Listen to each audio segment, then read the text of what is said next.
제가 봉독을 하겠습니다.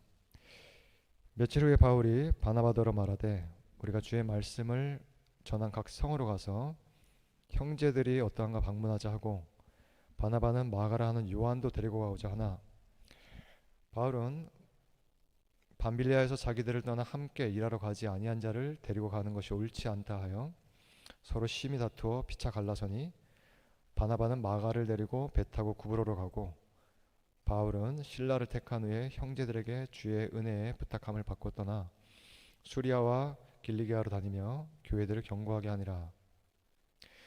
바울이 더베와 루스드라에도 이름에 거기 디모데라 하는 제자가 있으니 그 어머니는 믿는 유대 여자여 아버지는 헬라인이라. 디모데는 루스드라와 이고니온에 있는 형제들에게 칭찬받는 자니 바울이 그를 데리고 떠나고자 할세 그 지역에 있는 유대인으로 말미암아 그를 데려다가 할례를 행하니 이는 그 사람들이 그의 아버지는 헬라인인 줄 다 알미러라. 여러 성으로 다녀갈 때 예루살렘에 있는 사도와 장로들이 작정한 규례를 그들에게 주어 지키게 하니 이에 여러 교회가 믿음이 더 굳건해지고 수가 날마다 늘어가니라.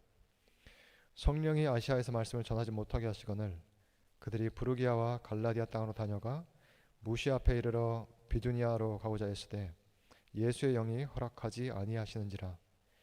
무시아를 지나 드로아로 내려갔는데 밤에 환상이 바울에게 보이니 마게도냐 사람 하나가 서서 그에게 청하여 이르되 마게도냐로 건너와서 우리를 도우라 하거늘 바울이 그 환상을 보았을 때 우리가 곧 마게도냐로 떠나기를 힘쓰니 이는 하나님이 저 사람들에게 복음을 전하라고 우리를 부르신 줄로 인정함이로라. 네. 지난 시간에 우리는 이제 야곱의 에피소드를 통해서 우리 인생에 찾아온 씨름이 사실은 우리를 찾아오신 하나님의 얼굴이 된다는 사실을 생각해 보았습니다. 오랫동안 붙들고 고민을 하고 또는 낙심하고 때로는 일어서고를 반복하면서 어떤 문제를 붙들고 있을 때 사실은 누구와 씨름을 하고 있었냐라는 거죠. 이게 혹 나에게 어떤 의미를 갖고 찾아온 시간 아닐까? 이런 시간이 왜 찾아왔을까?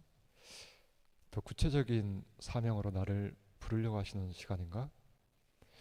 결국 내 이름을 새롭게 부르고자 하시는 그런 시간 아닐까? 자, 이러한 이제 관심사죠. 이러한 관심사는요, 우리의 마음을 이끌고 우리의 걸음을 어떤 이끄는 그런 동기로 작용을 하기도 합니다. 그러다 보면은 하나님의 관심사와 우리의 관심사가 때로는 일치하기도 하고요, 때로는 충돌하기도 하겠죠. 근데 오늘 본문에서 바울은 후자 쪽, 그러니까 이분의 관심사와 자신의 관심사가 서로 부딪히는 그런 경험을 하게 됩니다. 그래서 우리가 짚고 넘어가야 할 주제는 바로 하나님의 인도입니다. 여러분, 인도라고 하면, 인도하심이라는 주제를 생각하면 여러분은 누구냐 라는 데 더 관심을 둡니까? 어디냐 라는 데 더 관심을 둡니까? 그러니까 나를 인도하는 이가 누구냐가 여러분의 관심사입니까? 아니면 나를 인도하는 데가 어디냐가 여러분의 관심사입니까? 사실은 둘 다 중요하죠. 그렇죠? 그런데요, 우리가 이 인도하심이라는 이제 주제를 생각하는 이유는요, 우리가 우리 인생의 주인이 아니라는 기독교 신앙을 전제하기 때문입니다. 그러니까 내가 만약에 나의 주인이라면 누군가의 인도를 굳이 이렇게 찾아가면서 분별할 필요가 없겠죠. 내가 내 마음이 내키는 대로 가면 돼요. 근데 만일 우리가 우리 인생의 주인이 아니라면 우리는 주인의 인도가 필요합니다. 이게 우리가 가진 기독교 신앙의 핵심이에요. 그러니까 내 마음 혹은 내 생각이 이미 나를 이끌어가는 주인 노릇을 하고 있다면 나를 지금 인도하는 이가 어떤 마음을 갖고 있는지에 대해서 물음을 갖지 않아요. 그냥 따라가고 확증을 얻어낼 뿐입니다. 그렇죠? 이거는 분명한 차이죠. 그러니까 중요한 사실은 물음은 뭐냐면 지금 나를 인도하시는 분이 누구냐라는 거예요. 다시 말하면 내가 인도함을 받고자 하는 그분을 아는 일이 1차적으로 중요합니다. 그래야지만 그분이 어떤 뜻을 가지고 있는지가 분별되기 때문이에요. 결국 나를 인도하는 분이 어떤 분이고, 그리고 이분이 그런 분이라면 내가 이분의 인도하시면 나를 맡겼을 때 나는 과연 어떤 사람이 될 것인지, 이게 궁극적으로 중요한 물음입니다. 그렇죠? 그러니까 오늘 본문에 등장하는 이 바울이라는 사람은요, 이미 설교에서 여러 차례 언급을 했죠, 그죠? 그래서 이제 말할 필요도 없이 이 교회가 태동한 1세기 기독교 역사에서 가장 폭넓고 왕성하게 쓰임 받은 인물입니다. 그러니까 바리새파 이제 뭐 여러 이제 그 유대교 이제 교파들 있잖아요. 바리새파 유대인이었는데요. 처음에는 이제 예수가 누구인지 알지 못했기 때문에 이 땅에서 교회를 다 쓸어버리는데 혈안이 되었던 사람이었죠. 근데 그런 그가 부활하신 그 예수의 영광에 압도되어서 이제 회심을 하게 됩니다. 그러고 나서는 교회를 이제 진멸하려고 하는 이 열심이 교회를 다시 세우려고 하는 열심으로 나타나요. 그러니까 한 사람의 타고난 이 기질은 바꾸시지 않는 거죠. 뭔가 한 군데 꽂히면 그 열심을 다해서 일을 했던 그런 인물이었습니다. 그래서 소아시아 지역, 성경에 그냥 아시아라고 표현되어 있는데요. 오늘날로 치면 터키 지방입니다. 거기에 여러 교회를 세우게 돼요. 흔히 말하는 이제 선교 여행을 시작하게 되면서 그렇죠. 그리고 이제 예루살렘으로 다시 이제 내려와서요. 예루살렘에서 아주 교회 역사상 중요한 회의가 열립니다. 그러니까 첫 번째 공회의인데요. 이 회의에 이제 바울이 참석하게 되는데요. 이게 왜 중요하냐면 바로 이 자리에서 이방인에게 율법 문제를 어떻게 적용해야 하는지 하는 이 어떤 의제죠. 이 문서화됩니다. 정리돼요. 이 문제가. 그래서 바울은 자신의 이방 선교에 큰 힘을 얻게 됩니다. 그리고 다시 2차 두 번째 선교 여행을 이제 시작하려고 하는 거예요. 그게 바로 오늘 우리가 읽은 이 본문의 맥락입니다. 자, 이 선교 여행을 두 번째 선교 여행 혹은 뭐 전도 여행을 시작하게 된 이제 그 의도랄까요? 목적이 뭐냐면 오늘 이제 읽은 본문에 나오는데요. 바울과 같이 일했던 사람이 바나바라고 하는 사람인데요. 그 1차 여행 때 말씀을 전하고 다녔던 그 교회들이 어떠한지 지금 한번 가서 상태를 좀 돌아보고자 했던 거예요. 그게 목적이었습니다. 그런데 이 상황에서 이런 일이 벌어지는 거죠. 바나바는 1차 여행 때 그 데리고 갔던 그 마가라고 하는, 이건 마가라 하는 요한 이렇게 표현되어 있어서 마가라고도 하고 요한이라고도 하는데 우리는 흔히 이제 마가라고 합니다. 이 마가라고 하는 사람도 데리고 가자라고 해요. 근데 바울이 거기에 대해서 반대합니다. 이유는 이 사람이 첫 번째 그 선교 여행 때 중간에 돌아가 버렸어요. 그러니까 중간에 이제 예루살렘으로 돌아갔다라고 되겠는데요. 그걸 다 끝마치지 않고 같이 일하지 않고 힘들다고 이제 돌아간 것 같습니다. 그러니까 바울은 자기 나름의 원칙을 세운 거죠. 앞으로 중도 포기자와는 함께 일하지 말 것. 이런 원칙을 세운 거예요. 근데 바나바는 그런 마가라도 좀 데리고 갑시다 이렇게 나온 것 같아요. 이렇게 시작된 이제 의견 충돌이 큰, 성경에 보면 심히 다투었다라고 할 정도로 아주 심각하게 싸운 것 같습니다. 그리고 결국엔 갈라섰다고 돼 있어요. 그렇죠? 그래서 바나바는 이제 이 마가라는 사람을 결국 데리고 가고요. 그리고 바울은 다른 동역자를 택해서 2차 여행을 시작하게 됩니다. 자, 여기서 우리가 잠시 마가라는 인물 한번 생각해 볼게요. 이 사람 그러니까 마가라 하는 요한이라고 표현되는데요. 이 마가는 그 어머니의 집에 이 사도행전의 어떤 기록을 잘 보면요, 자기 어머니의 집에 여러 사람이 모여가지고 기도를 했기 때문에 소위 마가의 다락방이라고 불리는 기도 초소, 이 기도 초소를 배경으로 해서 초기 이 기독교인들과 관계를 맺으면서 신앙 성장을 이뤘던 인물로 보입니다. 근데 이 마가가 이제 바나바와 결국 동행하게 되면서 이 사도행전의 무대에서는 자연스럽게 사라지게 돼요. 근데 흥미로운 거는 결국 이 마가는 1세기 교회의 기둥이었던 베드로의 동역자가 됩니다. 그래가지고는 나중에 보면은 베드로가 자기 서신 이제 마지막 보면요, 내 아들 마가라고 부를 정도로 굉장히 아끼는 사람이 돼요. 소중히 여겼습니다. 그리고 흥미롭게도 바울 자신도 이 젊었을 때 막 이제 혈기가 이렇게 살아 있을 때 말고요, 뭐 그 불과 몇 년 지나지 않았을 때긴 한데 뒤에 이제 좀 이제 그 서신들을 이제 보면요, 이제 몇 군데 마가에 대해서 언급되는데요. 그 한 예로 이제 빌레몬서라는 서신을 보면 나의 동역자 마가 이렇게 표현을 합니다.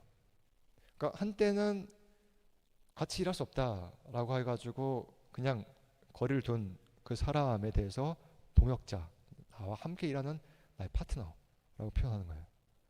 뭔가 마가를 바라보는 이 바울의 관점이 바뀌었음을, 그죠? 뭔가 그의 마음을 만져오셨음을 우리가 좀 짐작할 수 있죠. 그리고 초기 기독교 전승에 의하면요, 베드로가 아까 이제 마가는 이제 베드로하고 같이 일을 하게 됐잖아요. 그 유명한 베드로가 바로 이 마가에게 예수님의 말씀과 행적을 전해줘서 복음서를 기록하겠다고 합니다. 그러니까 이런 이제 어떤 교부의 어떤 전통이 옳다면은 결국 마가복음, 우리가 가지고 있는 이 마가복음 기록 배후에는 바로 베드로의 증언이 자리하고 있는 거예요. 그러니까 굉장히 중요하게, 그렇죠? 1세기 기독교 역사뿐만 아니라 전체 교회 역사에 있어서 굉장히 중요하게 쓰여졌던 인물을 그 한 번 중대에 돌아갔다라고 하는 이유로 사실은 멀리하게 된 거죠.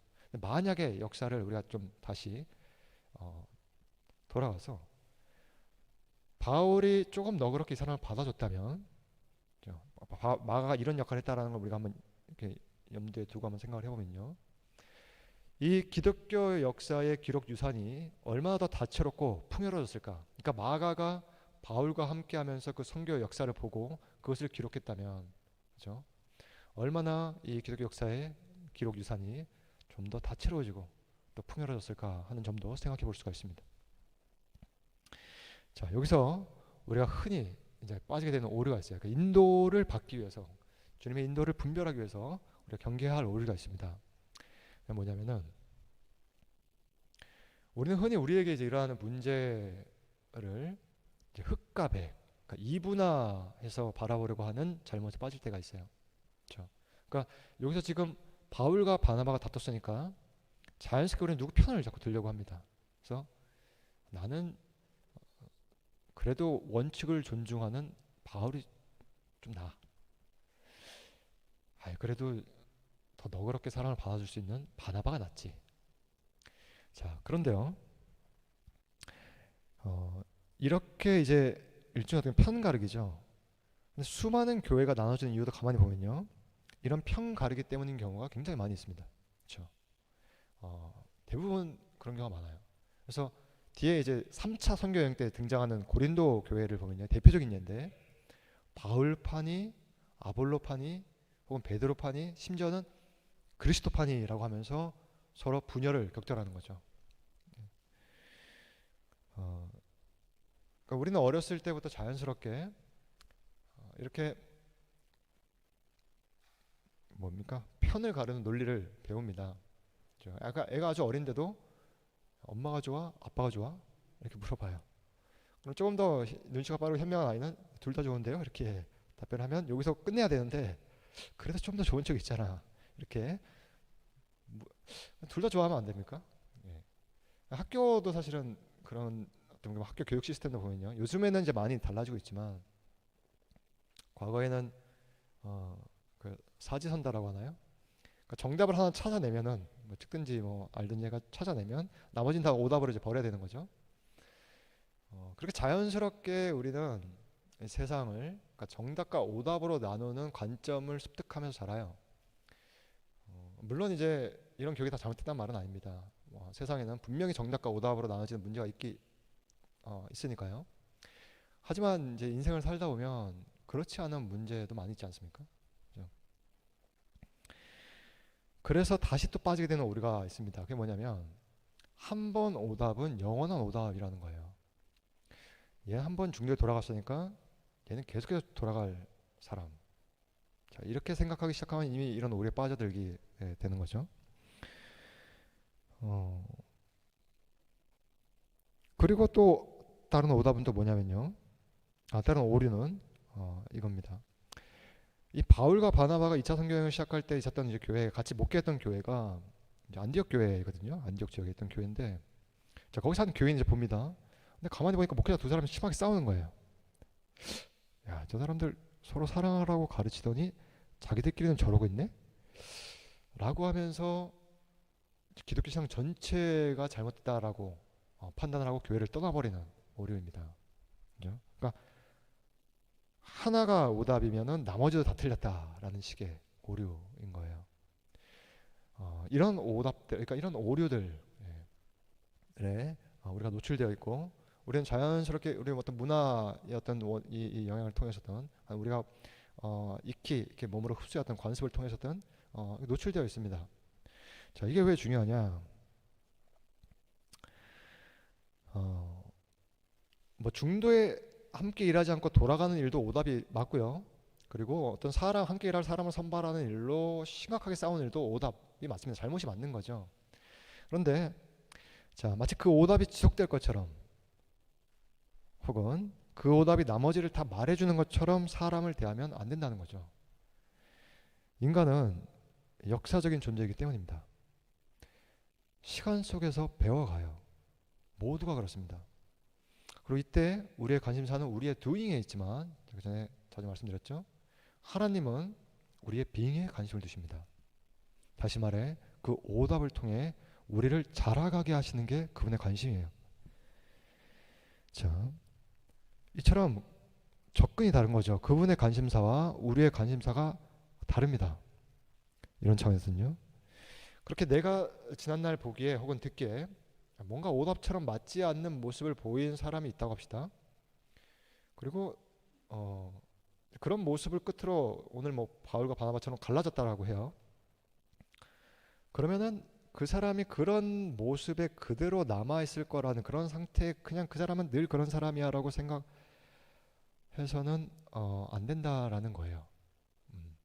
그러니까 만약 진짜 이 사람의 어떤 그 모습이 도덕적 의도를 담고 있는 악한 행동이 아닌 이상에는 하나님이 그대로 두지 않으신다라는 거죠. 나도 그렇고 그 사람도 그렇고 내가 그 사람 바라보는 관점, 그리고 그 사람이 자신을 돌아보는 관점 모두 다 하나님께서 만들어 가십니다. 그래서 그렇게 뭔가 이제 오늘 이 바울과 바나바의 사례처럼 갈라진 경우에는요, 그 사람이 그 상태에 머물러 있을 거라고 생각하지 말고 그 사람과의 관계를 회복해야 합니다. 그러니까 화해해야 해요. 이것이 성경이 명백히 보여주는 주님의 뜻입니다.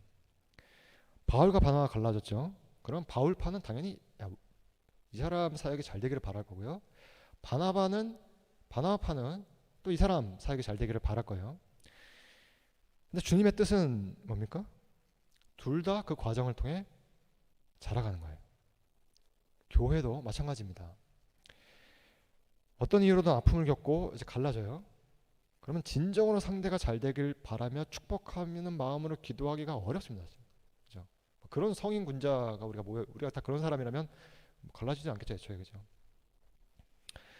그런데 시간이 지나면서 그 아픔에 머물러 있지 않도록 그냥 이렇게 놔두지 않으시는 역사가 내 속에서 일어납니다. 그게 은혜죠. 하나님의 워킹이 내 마음 가운데 일어나는 거예요. 그러니까 은혜라는 것은 관념이 아니고요, 하나님의 일하심입니다. 내 인생 가운데 속에서 나를 계속해서 만져가시는 거예요. 그래서 다시 사랑하고 싶은 마음, 다시 돌아가서 지난 아픔을 덮어주고 싶은 마음이 일어나요. 이게 그리스도인입니다. 이게 주님의 뜻이에요. 자, 제가 왜 자꾸 그분의 뜻을 말할까요? 그분의 뜻을 왜 자꾸 언급할까요? 오늘 주제가 바로 그분의 인도이기 때문이에요. 우리가 인도하심에 관심을 갖는 이유는 하나입니다. 아까 말씀드렸듯이 우리가 그리스도인이라면은 우리가 우리 인생의 주인이 아니기 때문이에요. 이게 기독교 신앙의 핵심입니다. 주인이 있다는 거. 바로 그분의 주권을 인정하는 거죠. 그렇지 않다면 다른 이의 인도가 무슨 필요가 있겠어요? 그렇죠? 그냥 내가 내 뜻대로 살아가면 되는데요. 이게 결국 큰 차이 아닙니까? 그리스도인과 비그리스도인의 차이는 다 여기 있어요. 주인의 뜻을 구하며 살아가는 사람, 그냥 내 뜻대로 살아가는 사람. 왜? 내가 주인이니까. 이 차이입니다. 그래서 여기서 중요한 원리를 확인할 수 있는데요. 바로 하나님의 인도하심을 살필 때 먼저 그분이 어떤 분이신지를 알아야 한다는 겁니다. 그래야 거기에 부합한 그분의 뜻을 분별할 수 있어요.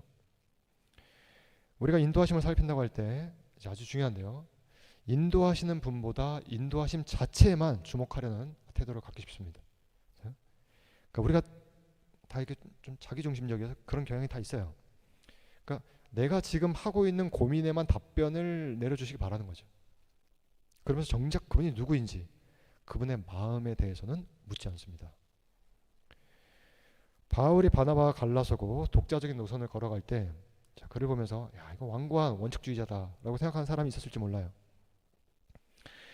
그러나 하나님 우리 모두를 잘하게 하신다고 했죠. 자, 여기서 바나바, 마가 떠난 이 사람들의 사역은 확인하기 수 없지만요. 적어도 사도행전에서. 근데 바울은 이어지는 기록을 통해 어떤 길을 갔는지 우리가 확인할 수 있습니다.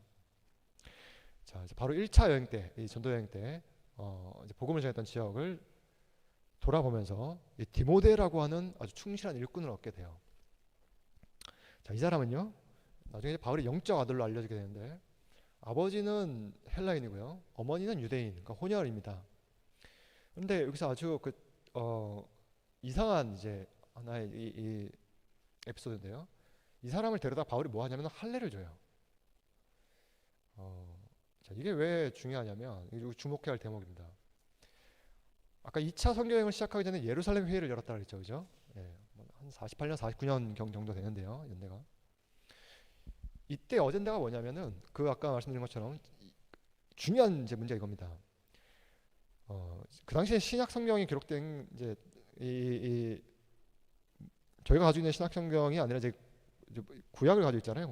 그때는 구약이라 표현하지 않겠죠, 당연히. 이제 모세의 율법을 어떻게 이제 이방인에게 복음을 전해야 된다, 말씀을 전해야 한다는 것은 이제 알겠는데, 그럼 이건 어떻게 도대체 이들에게 적용할 수 있느냐라는 거예요. 예, 이게 중요한 문제잖아요. 우리에게는 그냥 뭐 그 당시에 그냥 이스라엘 백성들에게 적용할 문제가 아닌가 이렇게 생각할 수 있을지 모르지만 절대로 중요한 문제입니다. 자, 여기서 바울은 이방 선교에서 할례가 구원의 조건이 될 수 없다는 사실을 분명히 했고요. 이 문제로 엄청나게 싸웁니다. 그리고 사실은 예루살렘에서 회의가 열어진 이유도 여기에 있어요. 그래서 그 문제가 정리되는 거예요. 그래서 그 당시에 거의 이제 의장 역할을 한 이제 야고보죠. 그분이 이제 정리를 합니다. 편지로. 그리고 그 편지를 가지고 바울이 다시 가서 야, 봐라, 읽어봐라. 예. 그러면서 이제 이 선교에 이제 박차를 가하게 되는데, 근데 정작 디모데라는 사람을 얻고 나서 같이 가자라고 해놓고 나서는 이 사람한테는 할례를 준다라는 거예요. 근데 이 본문에 보면요, 거기에 대한 이유는 아주 짤막하게 나옵니다. 그 지역에 있는 유대인으로 말미암아, 이렇게만 표현해요. 그러니까 디모데에게 할례를 주는 이유는 뭐 어떤 그의 구원이라든가 신앙의 어떤 문제 때문이 아니라 뭐 신앙의 문제로 말미암아 이렇게 하지 않고요. 그 지역에 있는 유대인으로 말미암아 이렇게 합니다. 그래서 많은 사람들이 그냥 추론하기로 아마도 이제 이 사람을 데리고 선교 여행을 시작하면서 그 부딪히게 될 유대인들과의 어떤 마찰을 피하기 위해서 바울이 지혜롭게 할례를 준 게 아니냐라고 합니다. 근데 우리가 여기서 주목해야 될 것은, 자 보세요. 바울과 같은 이 원칙주의자, 한 번 중간에 힘들어서 돌아간 사람하고는 일하지 못하겠다라고 할 정도로 뚜렷한 원칙을 가진 사람이 자신이 그것보다 더 심각하게 정말 핏대를 세우면서 쌓았던 그 문제, 이 할례 문제에 대해서 주더라는 거죠. 자신이 아끼는 사람, 그 1차 여행 때 복음을 자고 나중에 가서 다시 확인했을 때 디모데를 가자라고 했는데 할례를 주고 간단 말이죠. 자, 여기서 우리가 추론할 수 있는 것은 바울이 이쯤 되었을 때 하나님 다시 한번 기회를 주신 것 같아요. 뭐냐? 복음 전파라는 이 대의를 위해서 부차적인 문제에 대해서는 그 원칙을 조금 더 자신의 원칙을 조금 내려놓을 수 있는 그러한 기회를 주신 게 아닌가 하는 생각을 해볼 수 있습니다. 그래서 바울은 나중에 이런 이야기를 하죠. 내가 유대인에게는 유대인같이, 그죠? 헬라에게는 헬라인같이 굉장히 이제 유연해진 선교사 바울의 모습 볼 수 있는 거예요. 바꿔 가시는 겁니다. 이건 안 돼라고 하면서 선을 긋던, 근데 이 사람에게는 이 사람처럼, 저 사람한테는 저 사람처럼. 왜? 이유는 하나예요. 그 사람을 구원하기 위해서. 이 큰 하나님의 마음을 생각하니 담으니까 내가 옳다 그러다 따지는 것이 그렇게 지금 중요한 게 아닌 거예요.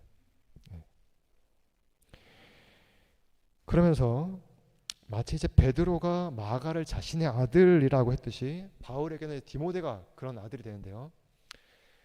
자신과 성정이 많이 다릅니다. 디모데는 유약하고 뭐 수줍어하고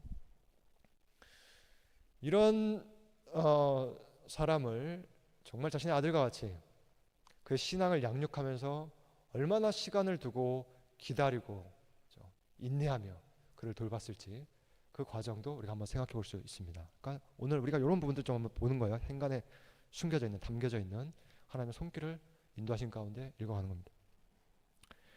자, 그리고 나서 이어지는 장면이 뭐냐?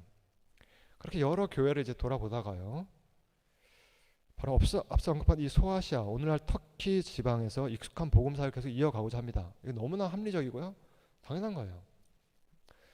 저도 주일에 이제 그죠, 여러분들 만나고 말씀을 전해요. 그러면 서로 이제 은혜를 나누고 좋습니다. 근데 이게 일주일 동안 이제 지속되면 좋겠는데 한 중반 넘어가면 궁금하고 또 걱정도 되는 거예요. 성도님들이 은혜 가운데 살아가고 있을까? 혹은 메말라서 하나님의 은혜가 메말라서 방황하고 있지 않을까? 그러니까 바울 입장에서는 당연히 정말 자기 생명을 걸고 그 복음을 전하러 다녔던 그 교회 다시 돌아보고 다시 세워주고 다시 권면하고 하는 것이 너무나 당연한데요, 막습니다. 이상하죠. 성령이 아시아에서 복음을 전하지 못하게 하세요. 바울은 다른 일을 하고자 했던 게 아닙니다. 말씀을 전하고자 했어요. 복음을 전하고자 했습니다. 그런데 성령이 하지 못하게 하십니다. 이는 말씀을 전하지 말라고, 복음을 전하지 말라고 하는 게 아니죠.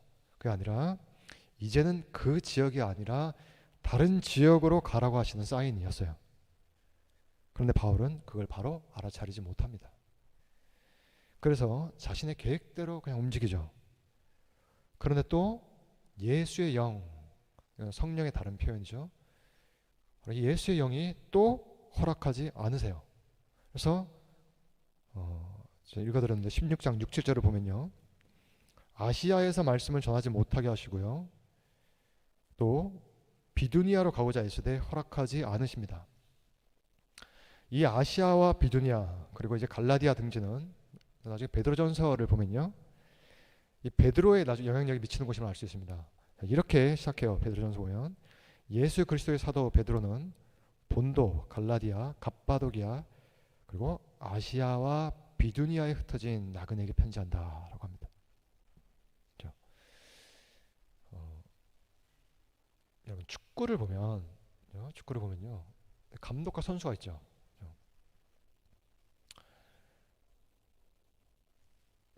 이 선수는 감독이 배치한 포지션에서 경기를 해야 해요. 그죠? 근데 후방에 이제 방어를 하라고 세워놨는데 계속해서 전방에 나가서 골을 넣으려고 한다든가, 그리고 스트라이커가 나는 골대를 지키는 일이 좀 더 익숙한데? 라고 하면서 계속해서 이제 뒤로 빠지게 되면은 경기는 이제 질 수밖에 없는 거죠. 진두지휘는 누가 합니까? 감독이 합니다. 선수가 하지 않아요. 하나님 나라 일도 마찬가지입니다. 아니, 하나님 나라 일은 훨씬 더 광대해요. 그러니까 이 전체 역사에 걸친 그분의 그 사역이 어떻게 진행되고 있는지 우리는 다 헤아릴 수 없습니다. 그렇죠? 하나님이 진두지휘하는 거예요. 그래서 아시아에서 사역을 지속하려고 했던 바울의 뜻이 그 지역을 다른 이에게 맡기고 이제는 유럽으로 나아가라 하시는 주님의 뜻과 충돌하는데도 이를 알아차리지 못하자 결국 밤에 환상으로까지 보여주시면서 그의 발길을 트십니다. 이게 바로 유명한 마게도냐 환상이에요. 마게도냐 사람 하나 나타나서 건너와서 우리를 좀 도와라 이렇게 해요. 그때야 바울이 우리로 하여금 자기가 누구에게 가서 복음을 전하라고 하시니 그 소명을 이 맥락에서 알아차립니다. 인정하였다라고 표현을 하죠. 그때야 비로소 받아들인 거예요. 주님의 뜻이 무엇인지 그때야 감지하기 시작한 겁니다. 자, 하나님이 저 사람들에게 복음을 전하라고 우리를 부르신 줄로 인정함이로라. 자, 여기서요. 보통 사도행전을 연구하는 이 학자들이 주목하는 표현이 있습니다. 그게 뭐냐면 1인칭 복수로 표현되어 있는 바로 우리예요. 자, 이게 왜 중요할까요? 이 표현이 왜 중요할까요? 뭐를 의미할까요? 자, 이 시점부터 우리라고 표현하거든요. 그렇다면 이 시점부터 누가 포함되어 있다는 거예요? 이 이야기를 하고 있는 당사자죠. 그죠? 예. 제가 우리라는 표현 쓸 때는 저를 포함해서 하는 얘기잖아요. 그죠? 예. 저와 상관없는 그들을 우리라고 하면서 제가 여러분들에게 보고하진 않잖아요. 그죠?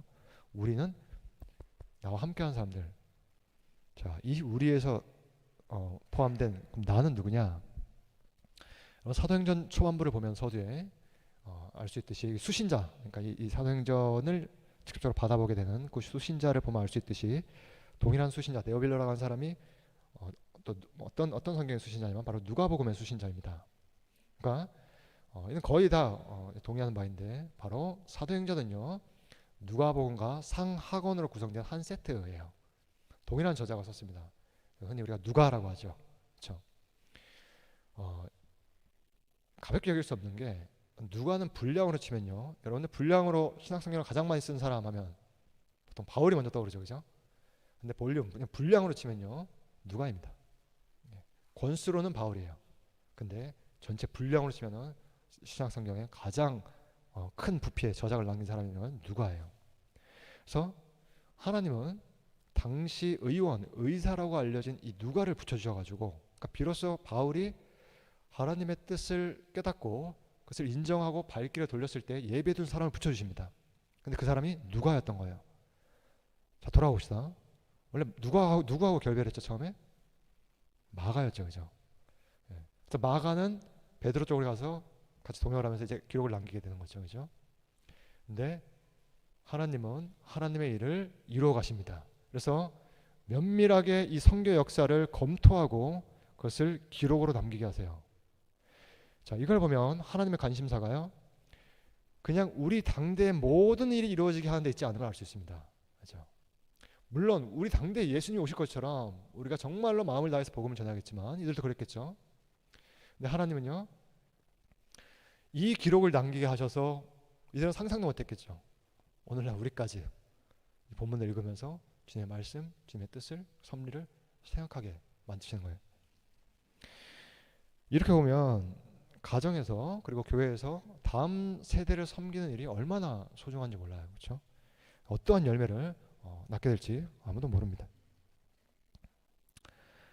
자, 역사의 아이러니이죠.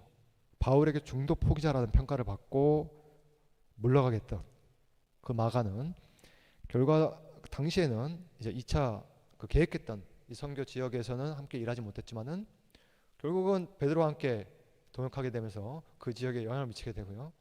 정작 거기에서 사역을 하려고 했던 바울은 유럽이라 하는 새로운 지역으로 넘어가서 사역의 지평을 열게 됩니다. 알 수 없는 거예요, 그죠? 자, 이러한 역사의 기록을 통해서 우리가 이제 마지막으로 확인해야 할 원리는 이렇습니다. 우리가 하나님의 인도를 살필 때 크게 두 가지 차원에서 그분의 뜻을 살펴야 한다는 거죠. 하나는 명시적 차원입니다. 자, 그분이 명시적으로 드러내신 뜻이에요. 그러니까 분명히 말씀하신 뜻이죠. 그러니까 오늘날 우리에게는 뭐겠어요? 성경이죠. 네, 오늘날 우리에게는 성경입니다. 이게 명시적 하나님의 명시적 뜻이에요. 근데 이 말씀이 기록되기 전에는 이 당시에는 그분의 뜻을 직접 드러내시는 계시가 되겠죠, 그죠? 거기에 해당되겠죠. 그러니까 사도행전, 예를 들어 사도행전 초반부에 보면은 예수님이 성령이 너에게 임하시면, 유명한 구절이죠. 성령이 너에게 임하시면 너희가 권능을 받고 예루살렘과 온 유대와 사마리아 땅끝까지 이르러서 내 증인이 되리라, 이렇게 말씀하십니다. 이게 당시 명시적 뜻이에요, 그죠? 바울은 그 명시적 뜻을 따라서 복음을 전하는 게 자신의 소명입니다. 이게 명시적 소명이에요, 그죠? 그래서 사도행전은 이 방향대로 실제로 진행됩니다. 이야기가 이 방향대로 예루살렘에서 사마리아, 예루살렘 온 유대 사마리아 땅까지 이제 복음을 전하는 이야기가 펼쳐지죠. 그런데 동시에 바로 그 똑같은 동일한 성령께서 아시아에서 복음을 전하지 못하게 하세요. 땅끝까지를 내 복음의 증인이 되리라고 했는데 그 성령이 아시아에서 복음을 전하지 못하게 하십니다. 이게 경륜적 차원의 소명이에요. 그러니까 경륜이란 전체 역사를 주관하시는 하나님의 다스리심입니다. 이건 우리가 헤아리기가 어려워요. 그렇죠? 그분이 알고 있고 그분이 진두지휘하는 거예요. 그러니까 명시적 차원에서의 주님의 뜻과 이 경륜적 차원에서의 주님의 뜻이 교차하는 그 지점에서 구체적인 소명이 주어지는 거죠. 2차 선교행 당시에 바울에게는 바로 그 지점이 어디였습니까? 네, 유럽인 거예요. 넘어가는 거예요. 네. 흔히 우리는 우리의 관심을 따라 이제 계획을 이루려고 하죠. 마치 바울이 자신의 계획에 따라서 아시아에서 계속 복음을 전하려고 교회를 돌아보려 했던 것처럼요. 그런데요, 그분은 우리에게 이렇게 말씀을 하세요. 너 말고도 거기서 일할 사람이 있어. 하나님은요, 사람이 없어서 일을 못 하시는 게 아닙니다. 그런데 우리는 생각하죠. 내가 일을 하니까 돌아가는 거야. 아닙니다. 우리는 다 도구예요. 하나님은 낡은 지팡이도 사용하신다는 말씀이 있습니다. 말이 있어요. 여기서 진짜 중요한 문제는 도구가 뭐냐가 아니라 그 도구를 누가 사용하냐죠. 여러분, 대가는요, 어떤 세련된 캔버스나 미술도구가 준비되어 있지 않더라도 그냥 오래된 이 붓한자루 이렇게 들고도 낡은 돌담이에 그림을 그려내지 않겠습니까? 그죠? 그러니까 이제 뭐 신앙이 없더라도 이런 얘기를 하는 거예요. 사랑의 대상을 따지기 전에 스스로 사랑할 줄 아는 사람인지 점검하는 일이 필요하다고요. 그게 먼저라는 겁니다. 그러니까 결혼을 앞두고 있는 청년들 잘 들어보세요. 나에게 어떤 대상이 주어질 것인가에 관심을 갖기 이전에 나에게 어떤 대상이 주어져도 사랑의 그림을 그려낼 수 있느냐가 중요한 겁니다. 그렇죠? 그런 실력을 갖출 때야 좋은 붓을 들려주지 않겠어요? 의미가 있지 않겠어요? 그죠? 자, 여기까지 일반론이고요. 여기서 우리가 한 가지 더 확인하고 넘어가야 될 사실이 있습니다. 그것은 우리 모든 사실 다 결함이 있다는 거예요. 그럼에도 불구하고 누가 어떤 실력을 갖췄든 또는 실력이 부족하든 사실은 우리 모두 다 결함이 있습니다. 미완성작이에요. 우리는 역사적인 존재이고 시간 속에서 배워갑니다. 그렇다면 진정한 대가는 누구일까요? 하나님이시죠. 그분이 우리를 손에 붙들고 있는 대가이십니다. 그러니까 역사의 결정권은 그분께 있고 그분의 뜻이 결국은 이루어지는 거예요. 그렇죠? 그렇다면 지금 나는 그분의 손에 붙들려 있는가 하는 물음이 중요한 물음이 되겠죠. 그렇죠? 그러니까 오늘 나에 대한 혹은 좀 더 넓게 내 인생에 대한 그분의 인도하심을 알고자 한다면 지금도 내 손을 잡고 한 걸음 한 걸음 신뢰하며 자신을 따라오라고, 같이 가자고 이렇게 부르시는 그분이 누구인지를 알아가야 하겠습니다. 기도하겠습니다.